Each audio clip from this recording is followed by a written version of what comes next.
வணக்கம், good morning, happy morning, wonderful morning. இன்னைக்கு என்ன டாபிக் எடுத்துட்டு வந்திருக்கான் அப்படிங்கிறத நம்ம பார்ப்போம்.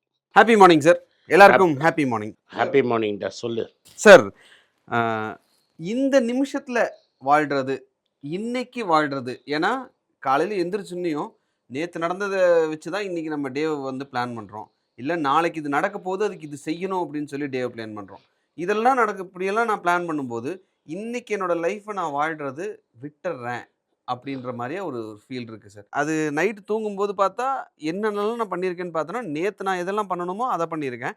நாளைக்கு எனக்கு என்ன தேவையோ அதை தான் பண்ணியிருக்கேனே தவிர, இன்னைக்கு நான் என்ன பண்ணினேன் அப்படிங்கிறது ஒரு கேள்வியாகவே நிற்குது எல்லாருக்குமே.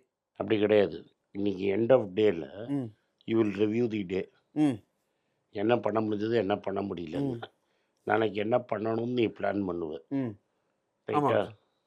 பட் நீ ஒரே ஆள் கிடையாது. உனக்கு அகேன்ஸ்டாகவும் நிறைய இன்னொரு ஆப்போசிட் பிளேயரும் இருப்பான். கார்த்தா நீ வந்தோன்னா உன் பையன் என்ன பண்ணுவானே உனக்கு தெரியாது. உன் பையனை ஸ்கூலுக்கு கிளப்பணுங்கிறது ஒரு டாஸ்க்கு. உன் பையன் வந்து எனக்கு உடம்பு சரியில்லைன்னா the whole plan goes toss.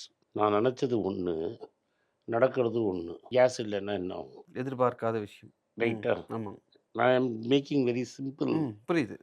Day to day examples. இதெல்லாம் டே டு டே. இப்போ அங்கேருந்து வர நான் என்ன நீ இப்படி ஒரு டேயை பிளான் பண்ணிட்டு வருவேன். நான் வந்து என் பிளானை வந்து மாற்றிடுவேன். ரைட்டா?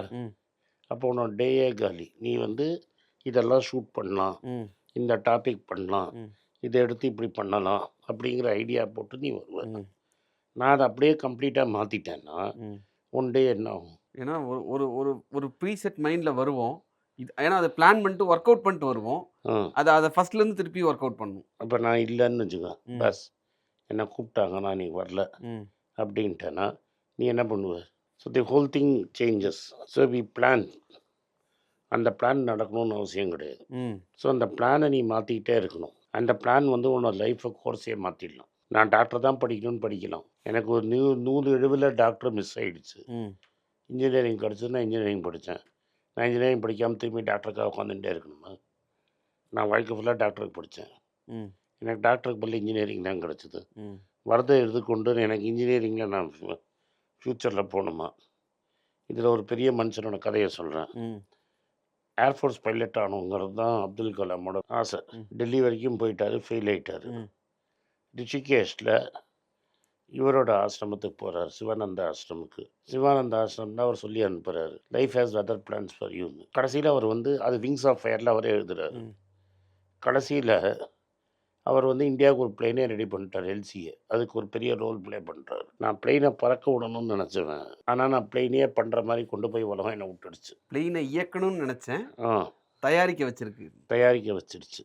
நான் மெட்டலர்ஜி படிக்கணும்னு நினச்சேன்.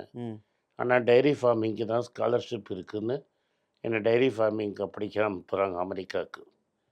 என்னை எதுக்கு? நான் ஆக்சுவலாக இன்ஜினியர். நான் வந்து மெக்கானிக்கல் இன்ஜினியரிங்கில் போஸ்ட் கிராஜுவேஷன் கேட்குறேன். கவர்மெண்ட் சொல்லுது அமெரிக்காவில் படிக்கிறதுக்கு டைரி ஃபார்மிங் இன்ஜினியரிங், டைரி இன்ஜினியரிங்க்கு தான் ஸ்காலர்ஷிப் இருக்குது.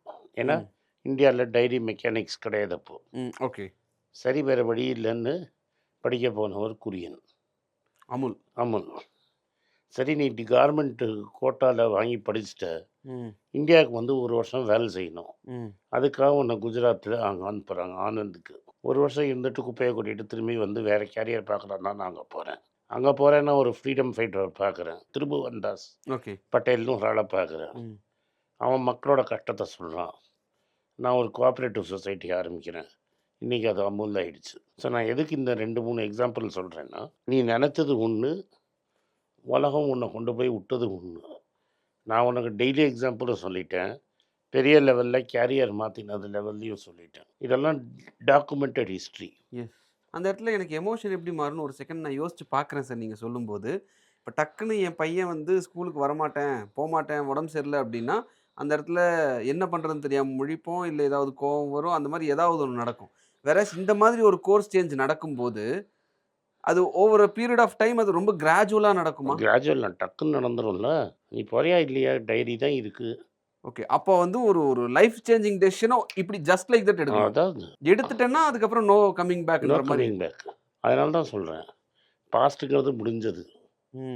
பாஸ்ட்டுங்கிறது முடிஞ்சது, ஃப்யூச்சருங்கிறது நடக்க போகுது. What is matters is what is no.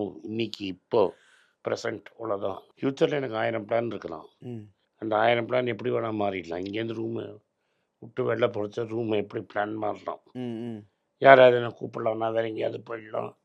இன்றைக்கி நான் இப்போலேருந்து நைட்டு வரைக்கும் போட்டிருக்கிற பிளானு வேறு மாதிரி மாறிடலாம். பட் இப்போ நான் உன்கிட்ட பேசிகிட்டு இருக்கிறது certain.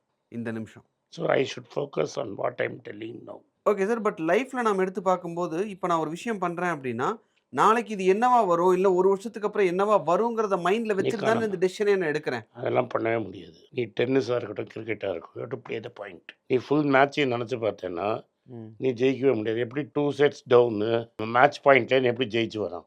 Because you are playing that point.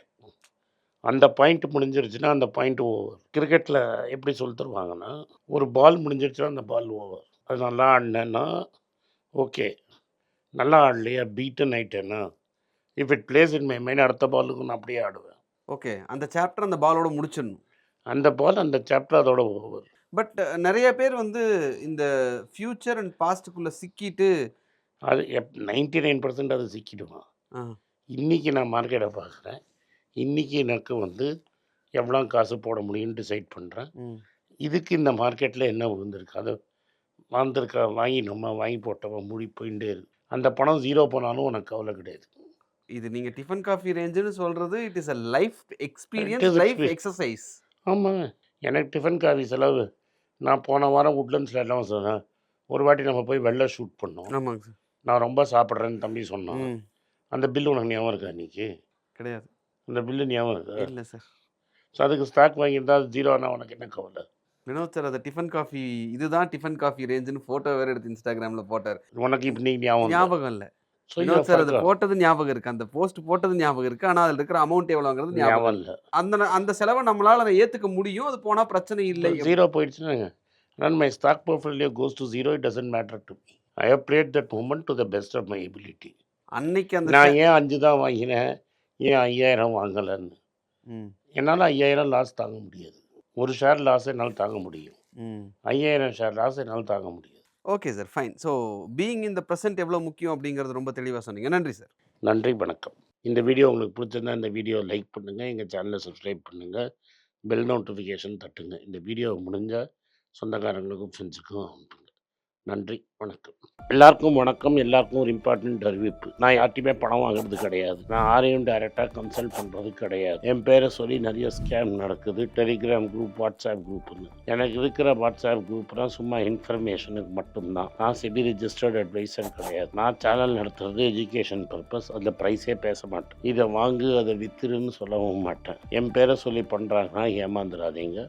நன்றி, வணக்கம். எல்லாருக்கும் வணக்கம். குழந்தைங்களுக்காக ஃபைனான்ஷியல் லிட்ரஸி, மணி ஃபார் நத்திங்னு 2வது பார்ட்டு. அண்ட் இதில் வந்து செக் எழுதுறது எப்படி, டெபாசிட் எழுதுறது எப்படி, பணம் எப்படி வந்தது, பார்ட்டர்லேருந்து டிமானிட்டைசேஷன் வரைக்கும் எல்லாத்தையும் கவர் பண்ணியிருக்கோம். உங்கள் குழந்தைங்க அப் டு ஏஜ் 10, 12க்கு ரொம்ப யூஸ்ஃபுல்லாக இருக்கும். இந்த புக் இப்போதைக்கு ஒரு ஸ்பெஷல் ப்ரைஸில் 450 ரூபாய்க்கு கொடுக்குறோம். இதை யூஸ் பண்ணிக்கங்க. நன்றி, வணக்கம். moneypage.com வெப்சைட்டை சப்ஸ்கிரைப் பண்ணுங்கள். ஒரு வாரத்துக்கு 4 ப்ரீமியம் ஆர்டிக்கலும் ஃப்ரீ ஆர்டிகல்ஸ் ஒரு 10லேருந்து 15 நாங்கள் போடுறோம். இது சப்ஸ்கிரிப்ஷன் ஒரு மாதத்துக்கு 99 ரூபா தான். நீங்கள் சொல்கிற கான்செப்ட்ஸை கிரேட்டாக எக்ஸ்பேண்ட் பண்ணி போடுறோம். நீங்கள் படித்தீங்கன்னா உங்களுக்கு யூஸ்ஃபுல்லாக இருக்கும். நன்றி, வணக்கம். வணக்கம். குழந்தைங்களுக்காக ஒரு புஸ்தகம் லான்ச் பண்ணோம். அது ரொம்ப சக்ஸஸ்ஃபுல்லாக இருக்குது. யாருக்கெல்லாம் அந்த புஸ்தகம் போகணுமோ எங்கள் டீமுக்கு கான்டாக்ட் பண்ணுங்கள். கீழே இருக்கிற நம்பர்லேயும் வெப்சைட்லேயும் கான்டாக்ட் பண்ணிங்கன்னா உங்களுக்கு அந்த புஸ்தகத்தை நீங்கள் வாங்கிக்கலாம். மற்ற எங்கள் புஸ்தகமும் அவைலபிள். எங்கள் வெப்சைட் மூலமாகவும் வாங்கலாம். கீழே இருக்கிற வாட்ஸ்அப் நம்பர்லேயும் மெசேஜ் அனுப்பலாம். நன்றி, வணக்கம்.